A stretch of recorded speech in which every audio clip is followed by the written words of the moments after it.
नमस्कार, न्यूज़ 18 के digital platform पर स्वागत आपका और मैं हूं आपके साथ पुनीत मिश्रा। पहले इस्माइल हनिये, फिर याह्या सिनवार, फिर मोहम्मद सिनवार और अब हमास का नया चीफ, गाजा का भूत is Al Deen Al Haddad. जी हां, इजराइल की तरफ से गाजा में लगातार सैन्य ऑपरेशन किया जा रहा है और जब से इजराइल पर हमास ने हमला बोला है तब से एक के बाद एक करके उसके हमास चीफ को इजराइल मौत की नींद सुला चुका है। सबसे पहले इजराइल ने हमास के चीफ इस्माइल हनिये को तेहरान में IRGC के गेस्ट हाउस में मौत की नींद सुलाया। उसके बाद याह्या सिनवार, जिसे खान यूनुस का कसाई कहा जाता था, उसकी जान ली गई। इसके बाद हाल ही में इजराइल ने दुनिया को बताया कि उसने हमास के एक और चीफ मोहम्मद सिनवार को भी खत्म कर दिया है।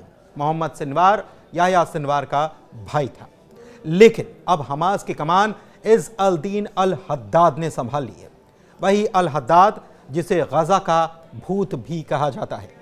अल हद्दाद को हमास का सैन्य नेता बनाया गया है और वो अल हद्दाद ही है जिसे अबू सुहैब के नाम से भी जाना जाता है। अबू सुहैब पर इजराइल ने $7.5 लाख का इनाम रख रखा है। आइए आपको बताते हैं कि अल हद्दाद उर्फ अबू सुहैब कौन है।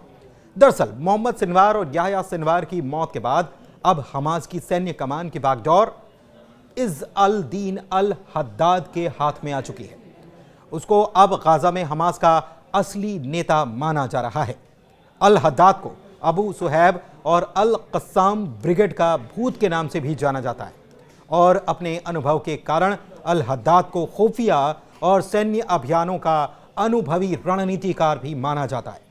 अल हद्दाद का करियर हमास की हथियारबंद शाखा is ud Deen Al Haddad और अल कस्साम ब्रिगेड में एक छोटी यूनिट से शुरू हुआ था।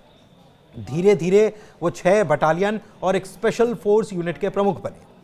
2021 में बासेम इस्सा की मौत के बाद उन्हें गाजा ब्रिगेड का कमांडर नियुक्त किया गया और बीते साल IDF के हमले में यानी कि साल 2024 में जब याह्या सिनवार जो हमास चीफ थे उनकी मौत हुई, उसके बाद अल हद्दाद ने गाजा की 2 प्रमुख क्षेत्रीय कमान और 14 बटालियनों की जिम्मेदारी संभाल ली थी।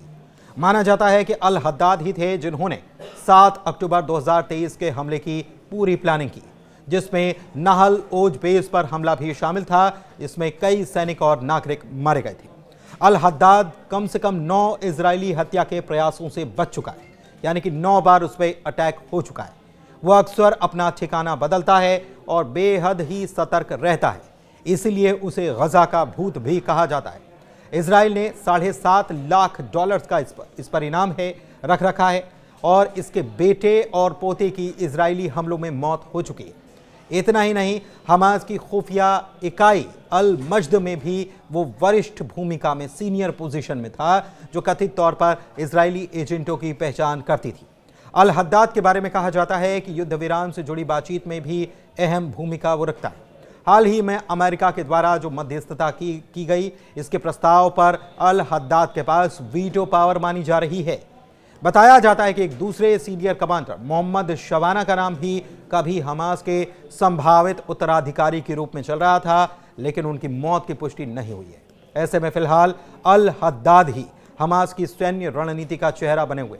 जेरूशलम पोस्ट के मुताबिक अल हद्दाद गाजा में हमास के 5 मूल ब्रिगेड कमांडर्स में से आखिरी जीवित सदस्य है। इजराइल के रक्षा मंत्री की तरफ से अल हद्दाद को सीधी चेतावनी दे दी गई है और कह दिया गया है कि अगला नंबर तुम्हारा है।